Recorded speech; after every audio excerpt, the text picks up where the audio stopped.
दोस्तों, इस बार हिंदुस्तान की सियासत में जिस एक चेहरे ने पूरे ही देश के लोगों का सबसे ज्यादा ध्यान अपनी तरफ खींचा है, वो चेहरा है इकरा हसन का।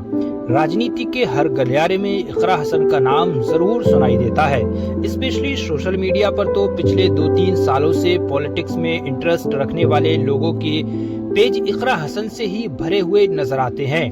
उम्र तो सिर्फ अभी उनकी 30 साल ही है, मगर इतनी कम उम्र होने के बावजूद भी लोग दीवाने हैं उनकी काबिलियत के और उनकी सादगी के। तो दोस्तों, सबसे पहले सवाल तो यही है कि आखिर ये इकरा हसन है कौन, और इनमें ऐसी भी क्या खास बात है कि सिर्फ और सिर्फ 27 साल की उम्र में ही इनको देश के सबसे बड़े इलेक्शन में न सिर्फ ये कि टिकट मिला, बल्कि 70,000 वोटों से जीत भी हासिल की। और आखिर क्या वजह है कि पूरे देश का मीडिया इकरा हसन को लगातार कवरेज क्यों दे रहा है? तो आज की इस वीडियो में हम इसी टॉपिक पर बात करने जा रहे हैं। दोस्तों, इकरा हसन को पहली बार एसपी यानी कि समाजवादी पार्टी की तरफ से उत्तर प्रदेश के एक बहुत अहम सीट कैराना से लोकसभा का प्रत्याशी बनाया गया था, जहां उन्होंने बीजेपी को 70,000 वोटों से हरा दिया था। दोस्तों, इकरा हसन नाम का मतलब होता है पढ़ना यानी कि पढ़ो, और इकरा खुद अपने नाम पर बहुत ज्यादा खरी उतरती हैं, क्योंकि इकरा हसन ने अपनी स्कूलिंग तो दिल्ली से ही की है। उसके बाद इन्होंने अपना ग्रेजुएशन भी दिल्ली यूनिवर्सिटी के मशहूर श्री राम कॉलेज से कंप्लीट किया, और वो भी हिस्ट्री के अंदर। फिर उसके बाद इकरा हसन लंदन चली गई, जहां से उन्होंने कानून की पढ़ाई यानी कि लॉ में मास्टर किया। उसके बाद वो पीएचडी में भी इनरोल हो गई थी, मगर तभी अचानक से हालात ऐसे बने, या ये कह सकते हैं कि उनकी जिंदगी में वो बड़ा मोड़ आया कि जिसने सब कुछ बदल कर रख दिया, और उनको पीएचडी छोड़कर फौरन इंडिया वापस आना पड़ा। और जिंदगी का ये बड़ा मोड़ ही उनकी जिंदगी का सबसे बड़ा राज है, जिसके बारे में हम आगे बात करेंगे। दोस्तों, राजनीति इकरा हसन के खून में बसती है, अगर ये कहा जाए तो शायद कहना गलत नहीं होगा, क्योंकि उनकी फैमिली का राजनीतिक सफर सन 1984 में उस वक्त शुरू हुआ था कि जब उनके दादा ने कैराना लोकसभा सीट से ही कांग्रेस के टिकट पर जीत हासिल की थी। उसके बाद ये सफर कभी खत्म ही नहीं हुआ, क्योंकि दादा के बाद नंबर आया उनके फादर का, कि जिन्होंने राजनीतिक फील्ड में सारी ऊंचाइयों को छू डाला। वो न सिर्फ लोकसभा और विधानसभा में ही जीते, बल्कि वो तो राज्यसभा तक पहुंच गए और विधान परिषद के भी मेंबर बने।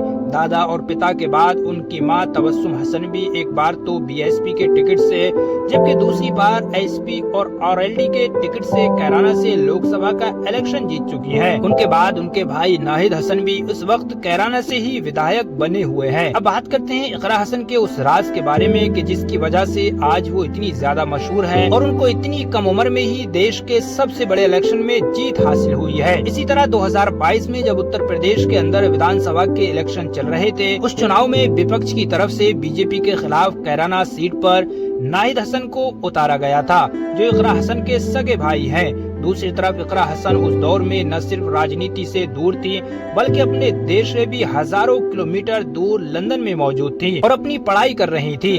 मगर अचानक हुआ ये कि उस इलेक्शन में बीजेपी की तरफ से हिंदू मुसलमान से जुड़ा हुआ एक बड़ा मुद्दा उठाया गया, और ये दावा किया गया कि कैराना का इलाका, जो अपनी ज्यादा मुस्लिम पॉपुलेशन को लेकर जाना जाता है, वहाँ पर लगभग 300 के करीब हिंदू फैमिलीज को मुसलमानों से परेशान होकर या मुसलमानों की धमकियों की वजह से पलायन करना पड़ा, और उनको अपना घर बार छोड़कर दूसरी जगह शिफ्ट होना पड़ा। हैरानी की बात तो ये थी कि बीजेपी ने हिंदू पलायन से जुड़ा हुआ ये मामला अब कैराना तक नहीं रखा, बल्कि उस मुद्दे पर ही पूरे यूपी के इलेक्शन को लड़ने का फैसला किया। पूरे देश के मीडिया ने इस पर डिबेट शुरू की, और बीजेपी के बड़े बड़े नेता जैसा कि मुख्यमंत्री योगी आदित्यनाथ, होम मिनिस्टर अमित शाह और खुद प्रधानमंत्री नरेंद्र मोदी जैसे लोगों ने मोर्चा संभाला। न सिर्फ अपने भाषणों में बल्कि हर जगह उसका जिक्र किया, बल्कि डोर टू डोर जाकर कैंपेन भी शुरू किया। उधर नाहिद हसन, जिनके ऊपर ऑलरेडी मुकदमे थे, उनको ऐसे हालात में अब जेल में भी डाल दिया गया। तो कुल मिलाकर अब कैराना सीट पर मुखालिफ पार्टी का पूरा खेल ही बिगड़ चुका था।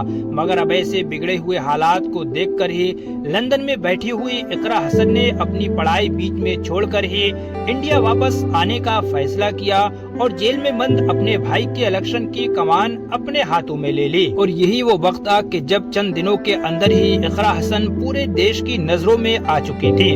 वजह यही थी कि कैराना की ये सीट अब एक हॉट सीट बन चुकी थी, क्योंकि इसके मुद्दे पर ही पूरे प्रदेश का चुनाव लड़ा जा रहा था। तो जाहिर है हर इंसान की नजर इस सीट पर जम चुकी थी। दोस्तों, इकरा हसन उम्र में कम और राजनीति में नई जरूर थी, मगर विरासत से बहुत अमीर थी, क्योंकि मैंने पहले ही बताया कि उनका तो जन्म ही एक ऐसे घर में हुआ था कि जहां पर राजनीति के सिवा कुछ और था ही नहीं। उस इलेक्शन में बीजेपी के बड़े बड़े मतलब के चोटी के नेताओं के पूरे जोर लगा देने के बावजूद भी इकरा हसन ने उस सीट पर अपने भाई को जीत दिलाई। यही वजह है कि बहुत सारे पॉलिटिकल एक्सपर्ट ये मानते हैं कि इकरा हसन का लोकसभा में जीतना 2022 में ही कंफर्म हो गया था। दोस्तों, आप क्या सोचते हैं इकरा हसन के बारे में? हमें कमेंट बॉक्स में जरूर बताएं, और अगर वीडियो इन्फॉर्मेटिव और अच्छी लगी हो तो प्लीज इस तरह की वीडियोस के लिए हमारे चैनल को सब्सक्राइब कीजिए, ताकि हमारी हौसला अफजाई हो सके और अच्छी वीडियोस आपको वक्त पर पहुंचाते रहें।